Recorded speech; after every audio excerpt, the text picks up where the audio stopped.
रमन ने लगाया इशिता को गले, निधि को आया गुस्सा। आगे बढ़ने से पहले वीडियो को लाइक कर ले, चैनल को सब्सक्राइब कर ले। जब शनाया उस घर में आती है जहां पे रमन और निधि की शादी हो रही होती है, इनफैक्ट सब कोई देखकर शॉक्ड हो जाते हैं। वो कहते हैं कि इशिता कहाँ से आ गई, जहाँ पे इशिता वहां पर आकर कहते हैं कि आई एम नॉट इशिता, और वैसे भी मैंने अशोक खन्ना के कहने पे ना मैं यहाँ पे आई थी, मुझे नॉट इंटरेस्टेड, मुझे इसे बिल्कुल पसंद नहीं है। कहीं मन में इशिता अपने आप को रो रही होती है, लेकिन वो सभी के सामने यह दिखाने की कोशिश करती है कि मैं शनाया हूँ, इशिता नहीं। लेकिन तभी निधि को उस पर शक होता है। इशिता जब देखती है रूही की तरफ, रूही की आंखों में आंसू होते हैं और सिमी मान जाती है कि चलो कोई बात नहीं, किसी वजह से तो हुआ है ना। जब शनाया वहां जा रही होती है तो बंदूक से उससे टकरा जाती है। सूरज कहता है कि ये इशिता के जैसे, तभी वहां पे मिस्टर रायचंद आ जाते हैं और कहते हैं बेटा हमें यहाँ से चलना चाहिए, बहुत सारे काम है। लेकिन सूरज एक तरफ से घबरा जाता है कि सच में इशिता है या फिर शनाया है, मैं तो confuse, I am very confuse. फिर वहां से इशिता बिना कुछ बोले गाड़ी में बैठ जाती है। इशिता को एहसास हो रहा होता है, पर वो चाहकर सूरज के सामने अपनी सच्चाई नहीं बताना चाहती। जब रमन को इस बारे में पता चलता है तो रमन काफी ज्यादा शॉक्ड हो जाता है और कहता है कि मुझे इस बात को संभालना होगा। फिर वो जाता है निधि के पास और कहता है कि निधि आई एम रियली सॉरी, मैं अभी शादी नहीं कर सकता क्योंकि अभी तक उसके रिपोर्ट्स वगैरह कुछ भी नहीं आया है। अगर मैंने ये शादी कर ली तो मेरे ऊपर और डबल केस का चार्ज लग जाएगा, जो कि मैं ऐसा नहीं चाहती। निधि घबरा जाती है और कहती है कि रमन आर यू क्रेजी, तुम पागल लगे हो, तुम क्या बोल रहे हो, तुम्हें समझ में आ रहा है? मैंने, तुम पता है ना, तुम अपने हाथों से ही इशिता को वहां से गिराए थे। तो रमन कहता है आई नो, मैंने ये सब तुम्हारे लिए ही तो किया है, प्लीज इशिता मान जाओ निधि, अभी हम लोग थोड़ा सा कंट्रोल करते हैं, देखा जाएगा। जब बाला के पास बंदूक आती है तो बाला को बर्दाश्त नहीं होता और वो सूरज को जोरदार का मारना शुरू कर देता है। इसी वो चाटे इतने मारता है कि उसे लग जाती है और बंदूक उसकी आका जाती है, रूम में लेकर चली जाती है। दूसरी तरफ बहुत ज्यादा परेशान हो जाता है इधर बाला और सोचता है कि यह सब तुम्हारी वजह से हुआ है। तो मन ही मन कहता है सूरज मैंने क्या किया है, इनफैक्ट मैं तुम्हारी पत्नी को घर लेकर आया हूँ, इसमें मेरी कोई गलती नहीं है। फिर बहुत मुश्किल से बाला को संभालते हुए कहते हैं तुम्हारी वजह से आज मेरी बंधु को ये हालत हुई है, मैं तुम्हें कभी नहीं छोड़ूंगी। इस बात पे लेके बहुत परेशान होते हैं। जब रमन पहुंचता है शनाया यानी कि इशिता के पास तो वो काफी ज्यादा वीकनेस महसूस करती है। तो वहाँ पे मिस्टर रायचंद से कहती है थैंक यू सो मच, आपने मेरा इतना ज्यादा ख्याल रखा। और रही बात फिंगरप्रिंट्स की, तो उसके लिए आप टेंशन मत लीजिए, मुझे किसी प्रकार से वो रिपोर्ट चेंज करने होंगे जिससे कि यह पता चल पाए कि वो इशिता नहीं बल्कि शनाया है। आप उसके लिए बेफिक्र रहिए। इधर इशिता कहती है पर रमन ये करेंगे कैसे, ये बहुत ही हार्ड है, हमें सोच समझ कर सारे पॉइंट ऑफ व्यू को रखना होगा।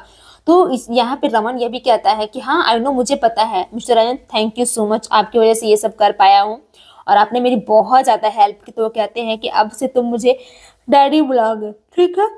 इस बात में लेके इधर इशिता कहती है कि आई नो, मुझे पता है। वो रमन से बात करती हुई कहती है रमन मुझे रूही को देख के ना बहुत बुरा लग रहा है, तुम बताओ ना मैं क्या करूं, मुझे कुछ समझ में नहीं आ रहा है। फिर रमन इधर मान जाता और कहता है कि इशिता थोड़ी देर की तो बात है ना, हम इतना आगे बढ़ गए हैं, थोड़ा सा और आगे बढ़ेंगे ताकि मैं तुम्हारे केस को सॉल्व कर सकूं और तुम बाइज्जत बली हो जाओ, अपने घर में वापस लौट जाओ। इधर रूही कहती है नहीं सिमी बुआ, मैं अपनी इशी माँ को मैं नहीं भूल सकती, वो इशी माँ ही थी, आप समझने की कोशिश करो। वहां रमन आता है और देखता है, बोलता है कि शनाया को कि चलो निधि अब हम चलते हैं रूम में। तब वहां पे कहती है नोई, मैं अब शादी नहीं करती, तुम इस बात को पॉइंट ऑफ व्यू समझो। और रही बात तुमसे शादी करने के लिए, तो वैसे भी मुझे थोड़ा सा प्रॉब्लम है, अभी मैं वो नहीं कर सकता। इतना कह के वो रूम में चला जाता है।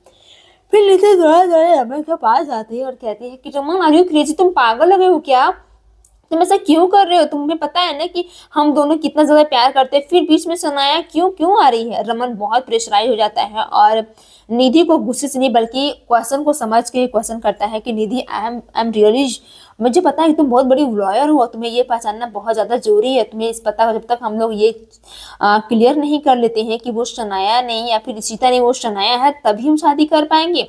और तुम तो, अगर तुम्हें लगता है ऐसा तो ऐसा करो, तुम उसे दोस्ती बनाने की कोशिश करो, अगर उसकी कुछ कमजोरियां होंगी तुम्हें पता चल जाएगा और तुम क्लियर कर सकते हो ताकि तब हम दोबारा उस पर वार कर सकते हैं।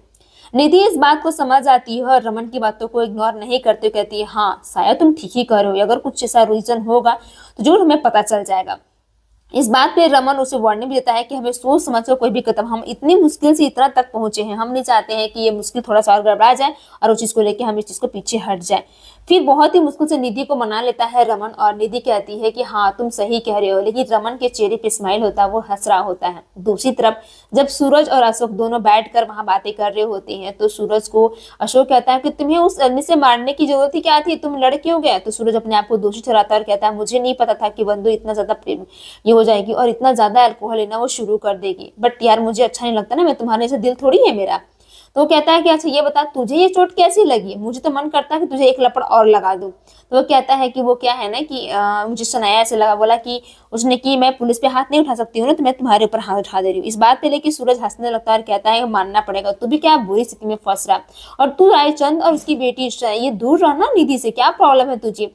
दूसरी तरफ निधि काफी ज्यादा परेशान है कि आखिर ये शनाया नहीं है, आखिर इशिता नहीं है, तो ये मैं इतनी परेशान क्यों हूँ, लेकिन मुझे पता करना ही होगा कि आखिर पॉइंट ऑफ व्यू क्या है। इसके लिए मुझे उसका हेल्प करना होगा, जहाँ पे रमन मान जाता है। वहीं फुल एपिसोड देखने के लिए जियो प्लस हॉटस्टार पे अवेलेबल है, देख सकते हैं, या फिर जियो प्लस ये स्टार प्लस पे भी अवेलेबल है।